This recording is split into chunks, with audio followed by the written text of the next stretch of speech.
नमस्कार, आप देख रहे हैं पद्मेश 24/7 कृष्णा संडे के साथ। बुलेटिन की शुरुआत करते हैं हेडलाइन से।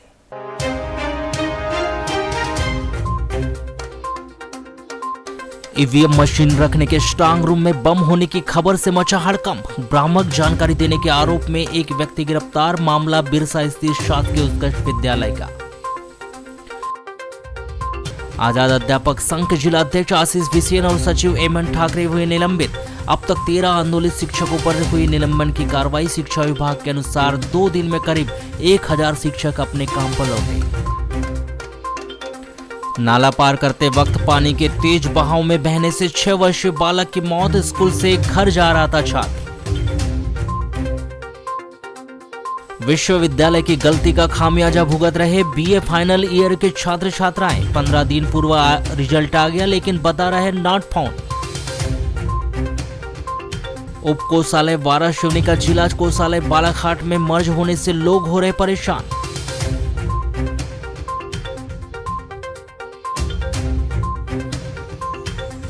खैलांजी के शासकीय महाविद्यालय में अव्यवस्थाओं का आलम। छात्र छात्राओं ने कलेक्टर और पीजी कॉलेज प्राचार्य को सौंपा ज्ञापन। प्रभारी प्राचार्य पर लगाए गंभीर आरोप। वारासिवनी थाना के अंतर्गत ग्राम कोस्ते में 2 पक्षों में हुई मारपीट में और एक घायल युवक को जिला अस्पताल में भर्ती किया गया है। 26 सितंबर को सुबह 6 बजे आपसी रंजिश को लेकर दोनों पक्षों में हुई मारपीट में 5 लोग घायल हो गए, जिनमें अत्यधिक चोट लगने से घायल खेलचंद पटले 45 वर्ष को इलाज के लिए जिला अस्पताल बालाघाट में भर्ती किया गया। वहीं घायल युवक अंकुश पिता संतोष ठाकरे 19 वर्ष को भी जिला अस्पताल बालाघाट में भर्ती किया गया है। आपको बताया कि इस मामले में वारासिवनी पुलिस ने दोनों पक्ष के 8 लोगों के विरुद्ध मामला दर्ज किया गया है। जानकारी के अनुसार ग्राम कोस्ते निवासी खेलचंद पटले और उनके पड़ोसी संतोष ठाकरे के बीच पूर्व से आपसी रंजिश बनी हुई है। बताया गया कि 25 सितंबर की रात्रि संतोष ठाकरे और खेलचंद पटले के बीच वाद विवाद हुआ था और इसी विवाद के चलते 26 सितंबर को सुबह 6 बजे संतोष ठाकरे के छोटे भाई की पत्नी रामेश्वरी ठाकरे घर में झाड़ू लगा रही थी। तभी वहां पर खेलचंद पटले, मुकेश पटले और खेलचंद के भतीजे राहुल पटले, सोमेंद्र पटले आए और अश्लील गालियां देने लगे। रामेश्वरी से मारपीट की, जिसके चिल्लाने पर संतोष ठाकरे, अशोक ठाकरे और संतोष ठाकरे के बेटे अंकित और अंकुश ठाकरे, रवि ठाकरे पहुंचे। दोनों पक्षों के बीच चली लाठी और डंडों के बीच संतोष ठाकरे, रामेश्वरी और अंकुश और रवि ठाकरे चोटिल हो गए।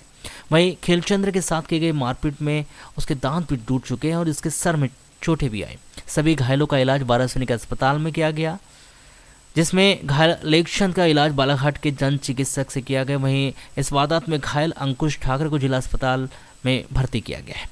वारासिवनी पुलिस ने इस मामले में खेलचंद पिता दुलीचंद पटले 45 वर्ष वार्ड नंबर 20 कोस्ते के द्वारा की गई रिपोर्ट पर संतोष ठाकरे, अशोक ठाकरे, अंकित उर्फ अंकुश ठाकरे, रवि ठाकरे के विरुद्ध धारा 294, 323, 506, 34 भारतीय दंड विधान के तहत अपराध दर्ज किया। वहीं संतोष पिता चिंटू ठाकरे 52 वर्ष वार्ड नंबर 20 ग्राम कोस्ते निवासी के द्वारा की गई रिपोर्ट पर उसके पड़ोसी खेलचंद पटले, मुकेश पटले और खेलचंद के भतीजे राहुल पटले, सोमेंद्र पटले के विरुद्ध धारा 323, 324, 506, 34 भारतीय दंड विधान के तहत अपराध दर्ज किया गया है। सर मुकेश पटले से रात में झगड़ा हुआ था, चाचा का अंगूठा काट दिया था सर ब्लेड से। उसके बाद एफआईआर हो गई थी, रात में थाना हो गया था सर। फिर सुबह मुकेश पटले ने, खेलचंद पटले, उसमें राहुल पटले और पूरे 5 परिवार आए थे सर। क्यों मारपीट की थी? सर वो मुरंगा लेके आया था और चाची आंगन में घर के अंदर झाड़ू लगा रही थी। चाची को पकड़ के यहाँ से सर उन्हें रोड पे ले गए सर खींच के। तो चाची ने बोली बचाओ बचाओ, उसके चक्कर में हम दौड़े सर, 3 बाप बेटे और चाचा का लड़का। तो उसमें सर उनमें थी वो पूरे 5 आए और सर मेरे को डंडे से यहाँ पर मारे, यहाँ पर सर, और पापा को भी मारे। दोनों पक्ष से मारपीट जी सर, है ना? इसकी रिपोर्ट हो गई सर? रिपोर्ट हो गई जी सर। दुश्मनी सर बहुत। तुम्हारा पड़ोसी है तुम्हारे क्या? जी सर, पड़ोसी था वो सर। दुश्मनी तो मुकेश पटले के रात में हुई थी और वो खेलचंद पटले के 3 साल पहले की दुश्मनी थी। उसमें अपने आया था सर रंगदारी दिखाने। चलो ठीक। तो और सर 100 नंबर आई थी। उसके बाद मेरे को बैठा ले, मुकेश पटले को भी। उसके बाद मुकेश पटले थाने से भाग गया सर।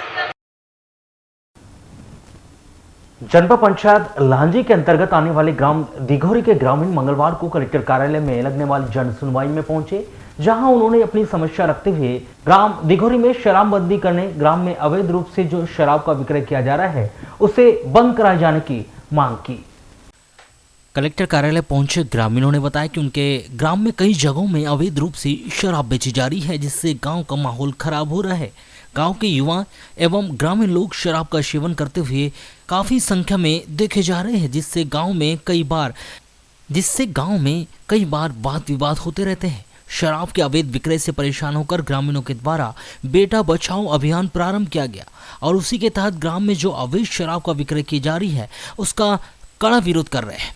इसके बाद भी ग्राम दिघोरी में शराबबंदी को लेकर प्रशासन के द्वारा आवश्यक कार्रवाई नहीं की जाती है, तो अभी आधा सैकड़ा लोग ही आए हैं। आगामी समय में 5 सैकड़ा लोग कलेक्टर कार्यालय पहुंचने के लिए विवश हो जाएंगे। नशा मुक्ति के अभियान के लिए बेटा बचाओ जो चल रहा है उसी के लिए गांव में ये ऐसे दिक्कत है कि जहां वहां शराब बेचते हैं और सड़क पे लोग बैठे रहते हैं, तो हम लोग चाहते हैं कि शराब बंद हो और सभी अपने अपने घर में सुख चैन से रहे, ताकि घर के जो महिलाएं हैं, बच्चे हैं, उनको कोई आपत्ति ना हो। इसलिए चाहते हैं कि शराब बंद हो जाए। यहाँ आने का कारण ये है कि जो गांव में अवैध रूप से शराब बेची जा रही है वो बिकना बंद होना चाहिए। और क्या है, शाम के समय जब शराब पीते हैं तो ग्राम में झगड़े, लड़ाई, अशांति का माहौल रहता है। इसलिए हम यहाँ शराबबंदी को लेकर आएंगे। क्या मांग करते हैं प्रशासन से? शराब बंद होना चाहिए गाँव में। यदि शीघ्र बंद नहीं होती तो किस प्रकार कदम उठाए जाएंगे आप लोग? अभी तो 50 लोग आए हैं, इसके बाद तो कम से कम 500 लोग आएंगे आंदोलन। लालबरा नगर मुख्यालय से लगभग 6 किलोमीटर दूर ग्राम पंचायत बल्लारपुर में नव दुर्गा उत्सव समिति के तत्वाधान में 27 सितंबर को 101 कलशों की शोभा यात्रा निकालकर 8 दिवसीय संगीतमय श्रीमद देवी भागवत महापुराण कथा का शुभारंभ किया गया। बल्लारपुर के नवदुर्गा उत्सव समिति के द्वारा शारदीय नवरात्रि के प्रथम दिन रात में विधि विधान से पूजन अर्चन कर माता रानी की प्रतिमा की स्थापना की गई। दूसरे दिन दोपहर 12 बजे प्रतिमा स्थापना स्थल से डीजे की धुन पर 101 कलशों की शोभा यात्रा निकाली गई, जो ग्राम के विभिन्न चौक चौराहों का भ्रमण करते हुए सार्वजनिक मां दुर्गा पंडाल पहुंची, जहां विधि विधान से पूजन अर्चन कर श्रीमद देवी भागवत महापुराण कथा का शुभारंभ किया गया। इस दौरान कलशों की शोभा यात्रा जिस भी गली मोहल्ले से गुजरी तो श्रद्धालुओं ने भागवत कथा की पूजा अर्चना कर आशीर्वाद प्राप्त किया। इस 8 दिवसीय श्रीमद देवी भागवत कथा का संगीतमय वाचन कथावाचक पंडित श्री संतोष पांडे के द्वारा रात 8 बजे से दिया जा रहा है, जिससे पूरे ग्राम में ज्ञान की गंगा बह रही है और भक्तिमय माहौल निर्मित हो गया है। जिले के गढ़ी थाना क्षेत्र के अंतर्गत आने वाले ग्राम पटवा में 55 वर्षीय महिला की विद्युत करंट से मौत हो गई। 26 सितंबर को 12 बजे करीब यह घटना उस समय हुई जब यह महिला अपने घर में झाड़ू लगा रही थी, जो दीवार में लगे विद्युत बोर्ड वायर उसके हाथ में आ जाने से उसके मौके पर ही मौत हो गई। गढ़ी पुलिस ने मृतिका हरुदाबाई पति करण शिव मरावी 55 वर्ष की लाश पोस्टमार्टम करवाकर शव परिजनों को सौंप दिया है और मर्ग कायम कर जांच शुरू की है। प्राप्त जानकारी के अनुसार हिरुंदाबाई अपने पति करण सिंह के साथ खेती किसानी करती थी, जिसके परिवार में 3 बेटियां और एक बेटा भी है। सभी की शादी हो चुकी है। तीनों बेटी अपने ससुराल में रहती है। 2 माह पहले ही हिरुंदाबाई का बेटा अपनी पत्नी के साथ मजदूरी करने रायपुर चला गया था। घर में हिरुंदाबाई अपने पति के साथ रहती थी। बताया गया कि 26 सितंबर को 11 बजे हिरुंदाबाई का पति करण सिंह खेत चला गया और हिरुंदाबाई घरेलू काम कर रही थी। इसी दौरान घर में झाड़ू लगाते हिरुंदाबाई घर के बाहर आंगन की दीवार की तरफ गई और दीवार में लगे विद्युत बोर्ड से निकले वायर को हिरुंदाबाई ने पकड़ लिया था, जिससे वहां विद्युत करंट लगने से वह विद्युत तार से चिपक गई और दीवार से ही टिकी हुई थी, जिसकी विद्युत करंट लगने से मौत हो चुकी थी। 12 बजे करीब जब करण सिंह घर आया तो उसने आवाज दिया, किंतु हिरुंदाबाई ने कुछ नहीं कहा। तब करण सिंह घर के सामने से पीछे गया। सामने गया, देखा कि उनकी पत्नी दीवार में टिकी हुई थी। आवाज देने पर भी कुछ नहीं बोल रही थी। तब करण सिंह ने उसे छुआ तो तब करण सिंह को भी विद्युत करंट का झटका लग गया। करण सिंह ने इस संबंध में मोहल्ले पड़ोस वालों को इस घटना की जानकारी दी। मोहल्ले पड़ोस के लोग आए और हिरुंदाबाई को हाथ में पकड़े हुए विद्युत तार से अलग किया। इस घटना की रिपोर्ट करण सिंह मरावी ने गढ़ी थाने में की थी, जहां से सहायक उप निरीक्षक भगवान पंद्रो ने ग्राम पटवा पहुंचकर मृतिका हिरुंदाबाई की लाश बरामद की और पंचनामा कार्रवाई के पश्चात पोस्टमार्टम करवाकर शव परिजनों को सौंप दिया है। सरकार के द्वारा प्रधानमंत्री आवास योजना गरीब जनता को लाभ पहुंचाने तथा उनके मकान के सपने को पूरा करने की मंशा से शुरू की गई थी। इसका लाभ पाने लोगों में भारी उत्साह है। बड़ी संख्या में लोगों के द्वारा अब भी अपना नंबर लगाकर कई वर्षों से इंतजार किया जा रहा है। वहीं दूसरी ओर प्रशासनिक तंत्र अथवा पंचायती व्यवस्था के चलते गलत जानकारी डाल दिए जाने के कारण बड़ी संख्या में लोग इस योजना का लाभ पाने से वंचित भी हो रहे हैं। ऐसा एक मामला नगर मुख्यालय से लगे ग्राम पंचायत खैरी में सामने आया है, जिनके पास 1 एकड़ से भी कम जमीन है। ऐसे आधा सैकड़ा से अधिक लोगों को 5 एकड़ खेती का आसामी बता दिया गया। कुछ ऐसे भी लोग हैं जिनकी जरा से भी कृषि भूमि नहीं है, उनको भी 5 एकड़ खेती का किसान बता दिया गया, जिसके कारण वे लोग प्रधानमंत्री आवास योजना का लाभ नहीं ले पा रहे। यहाँ हम नहीं कह रहे, बल्कि मंगलवार को कलेक्टर कार्यालय में लगने वाली जन सुनवाई में पहुंचे ग्राम पंचायत खैरी के लोगों ने अपनी समस्या रखते हुए बताया और इस विषय को शासन प्रशासन के संज्ञान में लाते हुए प्रधानमंत्री आवास योजना का लाभ दिलाए जाने की गुहार लगाई। आवेदन लेके आए थे प्रधानमंत्री आवास प्लस को लेकर। जी हमारा नाम 2011 की लिस्ट में गया था जी उसके बावजूद हमारा नाम आया नहीं। जी उसके बाद में 2017 में भी ये लिस्ट गई थी, उसमें भी हमारा नाम नहीं आ पाया। अभी 4-6 दिन पहले ग्राम पंचायत खैरी में सीओ साहब आए थे जी सूचना लेने के लिए। वहाँ पे पूछा गया किसका नाम नहीं आया है, किसकी लिस्ट नहीं आई गई है। सचिव साहब से भी पूछताछ हुई, बोले हमने भेजे हैं लेकिन नाम जुड़ नहीं पाया है। फिर हमने जानकारी लिए जिला पंचायत में आके, वहाँ हमको जानकारी मिली कि हमारी सभी की 70 लोगों की 70-75 लोगों की 5 एकड़ ज़मीन है। आप लोग अपात्र हो, आपका मकान कभी नहीं बन सकता, इस योजना का लाभ कभी नहीं मिलेगा। ये प्रधानमंत्री आवास प्लस योजना के तहत आए हैं जी जिसमें सभी हितग्राही को 5 एकड़ ज़मीन का मतलब बनाया गया है, दर्शाया गया है। उसी के ज्ञापन सौंपने के लिए आए हैं। ये तो पंचायत के द्वारा ही दर्शाया गया है, अच्छा, बाकी किसी ने नहीं दर्शाया है। तो अब 5 एकड़ ज़मीन होने के बाद तो योजना के लाभ प्राथमिकता मिलेगी ही नहीं। मांग यही करना चाहते हैं कि मतलब हमारी ज़मीन है ही नहीं है और इसके हिसाब से अब कलेक्टर से मतलब पंचायत से ये मांग है कि हमारा नाम फिर से जुड़े। वहीं इस संबंध में चर्चा करने पर ग्राम पंचायत खैरी के सरपंच प्रतिनिधि मोहारे ने बताया कि यह सरकार की योजना है। जो भी व्यक्ति पात्र होते हैं उन्हें योजना का लाभ दिया जाता है, जो अपात्र होते हैं उन्हें योजना का लाभ नहीं मिल पाता। ग्राम से ज़्यादा लोगों को योजना का लाभ मिले, यही हमारे द्वारा प्रयास किया जाता है। मध्य प्रदेश राज्य निर्वाचन आयोग के द्वारा निर्धारित कार्यक्रम के अनुसार 27 सितंबर को नगर परिषद बैहर के 14 वार्ड व नगर पालिका परिषद मलाजखंड के 24 वार्डों के पार्षदों के निर्वाचन के लिए मतदान कराया गया। शाम 5 बजे सभी मतदान केंद्रों पर शांतिपूर्वक मतदान संपन्न हुआ। इसके साथ ही 38 पार्षदों के निर्वाचन के लिए भाग्य आजमा रहे 135 प्रत्याशियों का चुनावी भाग्य ईवीएम में बंद हो गया है। मतदाताओं के द्वारा डाले गए मतों की गणना 30 सितंबर को बैहर की मतगणना बैहर और मलाजखंड की मतगणना मलाजखंड में ही होगी। नगर परिषद बैहर के वार्ड क्रमांक 11 के पार्षद का निर्विरोध निर्वाचन हो चुका है। शाम 5 बजे तक नगर परिषद बैहर में 79.50% एवं नगर पालिका परिषद मलाजखंड में 75% मतदान हुआ। मतदान के उपरांत सीलबंद ईवीएम बैहर एवं मलाजखंड के स्ट्रांग रूम में कड़ी सुरक्षा में रखी गई है। वारासनी रेलवे स्टेशन में 26 सितंबर की शाम बालाघाट से वारासनी ट्रेन में सवार गोकुल प्रसाद शुक्ला की अचानक स्टेशन पर ही मौत हो गई, जिसमें स्टेशन प्रबंधक की सूचना पर रेलवे पुलिस फोर्स के द्वारा मामले में मर्ग कायम कर उसे जांच में लिया गया है। प्राप्त जानकारी के अनुसार गोकुल प्रसाद शुक्ला अपनी माताजी के साथ गोंदिया से दवाई लेकर वापस वारासनी अपने मामा के घर आने वाले थे, तभी स्टेशन में उनकी तबीयत बिगड़ने के कारण मौत हो गई। प्राप्त जानकारी के अनुसार कोसमी बालाघाट निवासी गोकुल प्रसाद शुक्ला उम्र 30 वर्ष मानसिक रूप से बीमार थे, जो डॉक्टर की दवा से सुधर भी जाते थे। इनका इलाज गोंदिया में चल रहा था, जो शुक्रवार को गोंदिया इलाज के लिए गए हुए थे। उसके बाद यहां पिछले 2 से 3 दिन तक कहां थे इसकी जानकारी नहीं है, परंतु यहां सोमवार की शाम ट्रेन से अपनी मां के साथ गोंदिया से सीधे वाराणसी स्टेशन पर आए, जहां पर तबीयत बिगड़ने के बाद उन्होंने अपनी दवा ली और आराम करने लगे। इसी दौरान उनकी मौत हो गई, जिसकी सूचना स्टेशन प्रबंधक के द्वारा आरपीएफ बालाघाट को दी गई कि कोई व्यक्ति बेसुध स्थिति में स्टेशन में पड़ा हुआ है।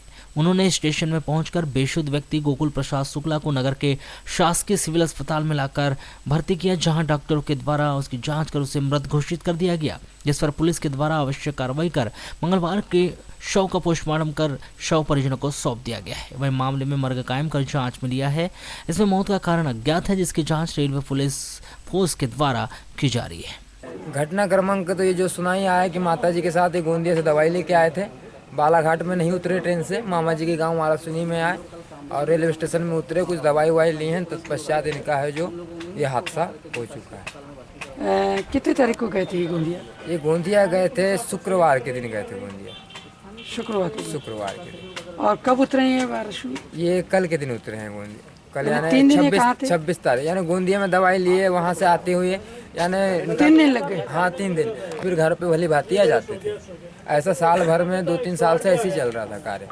क्या इनकी मानसिक स्थिति? मानसिक स्थिति थोड़ी सी 2016 से दिक्कत में आ गई थी। सिब्बू आचार्य की दवा चलती थी, सुधर जाते थे, फिर कभी दवाई ना होने पर कोई काम धंधा करते थे? कथा पूजा, आध्यात्मिक, गीता भागवत, सत्यनारायण भगवान का व्रत। आपको जानकारी कैसे लगी? हम उसके बड़े भाई हैं, हमको जानकारी है जो मामा जी के द्वारा उनको पुलिस ने सूचना करवाई। गोकुल शुक्ला, पिता गोपाल प्रसाद शुक्ला, उम्र 25 वर्ष, निवासी FCI गोदाम के पास कोसमी, जिला बालाघाट। घटनाक्रम इस तरह का है कि कल शाम को स्टेशन प्रबंधक वाराणसी द्वारा एक लिखित तहरीर हमारे GRP चौकी बालाघाट में भिजवाई गई, जिसमें उन्होंने बताया कि एक अज्ञात व्यक्ति उम्र लगभग 25 वर्ष रेलवे स्टेशन वाराणसी के प्लेटफॉर्म नंबर 1 पर अचेत अवस्था में पड़ा हुआ है। तो जिसकी अग्रिम कार्रवाई के लिए उन्होंने मुझे हम लोगों के थाने में तहरीर भिजवाई। उस तहरीर की जाँच पर हम लोग तुरंत GRP चौकी बालाघाट से रेलवे स्टेशन वाराणसी आए। वाराणसी आकर के हम लोगों ने उस व्यक्ति को, अचेत पड़े व्यक्ति को तुरंत शासकीय अस्पताल वाराणसी लेकर के गया। ऑन ड्यूटी डॉक्टर मैडम ने उसको चेक किया। चेक करने के बाद बोला कि सर ही इज डेथ, उसकी डेथ हो चुकी थी। और उसके डेथ होने के बाद में जो है फिर क्या मान रहा है कि संदिग्ध मौत है? नहीं, संदिग्ध मौत उसको नहीं कहा जा सकता। एक्चुअल में क्या है कि वो जैसे परिजनों से मैंने पूछताछ की बात किया, उसके पास जो फाइल थी, तो पिछले काफ़ी दिनों से बीमार भी चल रहा था। बीमार के साथ में वो मानसिक रूप से विक्षिप्त भी था, घर से बिना बताए भाग जाता था और भागने के बाद में वो मांगता खाता था और मांग खा करके अपना जीवन यापन कर रहा था। जनपद पंचायत किरनापुर के अंतर्गत आने वाले ग्राम लोडांगी एवं अतरिया के बीच नाला पार करते वक्त एक 6 वर्षीय बालक की पानी के तेज बहाव में बहने से मौत हो गई। प्राप्त जानकारी के अनुसार ग्राम अतरिया निवासी नंदकिशोर उइके का बालक अंशुमन उम्र 6 वर्ष अपने 2 हम उम्र साथी अनुराग और गौरव के साथ लोडांगी स्कूल से ही पैदल अपने घर जा रहे थे।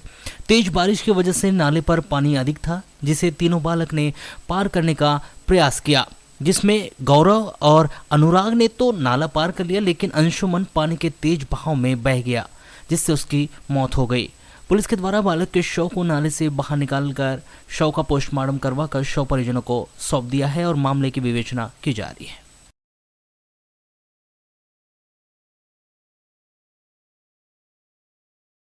लालबर्रा नगर मुख्यालय से लगभग 4 किलोमीटर दूर ग्राम पंचायत बकोड़ा में कृषि उपज मंडी लालबर्रा का कार्यालय स्थानांतरित होने के कारण पुराने कृषि उपज मंडी भवन की लोहे के एंगल, टीन शेड, बल्ली व अन्य उपयोगी सामग्रियों की नीलामी नहीं होने के कारण खुले आसमान में नीचे रखा गया है, जिसके कारण बारिश होने पर लाखों रुपए की सामग्री खराब हो रही है। मंडी प्रशासन के द्वारा पुरानी कृषि उपज मंडी भवन की सामग्रियों की नीलामी कर दी जाती है तो लाखों रुपए का राजस्व मंडी प्रशासन को मिलेगा। आपको बताएं कि हाई स्कूल मार्ग के बृहदाकार सेवा सहकारी समिति के सामने कृषि उपज मंडी का भवन था, जो जीर्ण शीर्ण हो चुका था और नवीन भवन निर्माण की स्वीकृति मिलने के बाद पुरानी कृषि उपज मंडी के भवन को तोड़कर हाई स्कूल के सामने स्थित सामुदायिक भवन में मंडी कार्यालय संचालित किया जा रहा था एवं पुरानी कृषि उपज मंडी के लोहे के एंगल, टीन शेड व अन्य सामग्री को सामुदायिक भवन में रखी गई थी, जिसके बाद विगत दिवस बकोड़ा स्थित भवन के नवीन मंडी भवन का लोकार्पण होने के बाद कार्यालय बकोड़ा में विस्थापित कर दिया गया, परंतु पुराने मंडी भवन के उपयोगी सामग्री की नीलामी नहीं होने के कारण उसे खुले आसमान के नीचे रखा गया है, जो खराब हो रही है। अगर मंडी प्रशासन के द्वारा नीलामी की प्रक्रिया के तहत लोहे के एंगल, टीन शेड, लकड़ी की बल्लियां व अन्य उपयोगी सामग्री को नीलाम कर दिया जाता है तो मंडी को राजस्व प्राप्त होने के साथ ही जरूरतमंद लोगों को कम दामों में उपयोगी वस्तुएं प्राप्त हो सकती है। परंतु विगत 3 वर्षों से पुरानी कृषि उपज मंडी भवन की उपयोगी सामग्री की नीलामी की प्रक्रिया नहीं होने के कारण लाखों रुपए के सामग्री खराब हो रही है, परंतु जिम्मेदारों के द्वारा इस ओर कोई ध्यान नहीं दिया जा रहा है, जिससे मंडी प्रशासन को लाखों रुपए का नुकसान हो रहा है। मैं युवराज ठाकरे, कृषि बोर्ड लालगोरा सचिव। सर, पुरानी मंडी के जो सामान निकले, टीन है, बल्लियाँ हैं, अन्य सामग्रियाँ हैं, तो वो बारिश में खराब हो रही है, तो उसको नीलामी की प्रक्रिया क्यों नहीं कर पा रहे? नीलामी की प्रक्रिया चालू ये है कि जो कागज कार्रवाई है भोपाल भेज दी गई है, वहाँ से जो उसका रजिस्टर निकलेगा उसके बाद ही नीलामी करेंगे। उसका हरासमेंट निकल के आता है कि हम इतने सामान बेचना है, गवर्नमेंट का रेट निकल के आता है। उसके बाद क्या क्या है सर वहाँ पे? वहाँ पे है एंगल, टीन, लकड़ियाँ। हमने अगर उसको विक्रय करें तो लाखों रुपए आ सकते हैं उससे। लाखों तो भाई 60-70-80 हज़ार तो आ ही सकता है मंडी के लाभ राजस्व, मगर अपन अपनी मर्जी से कुछ नहीं कर सकते। शासन स्तर से ही हो। शासन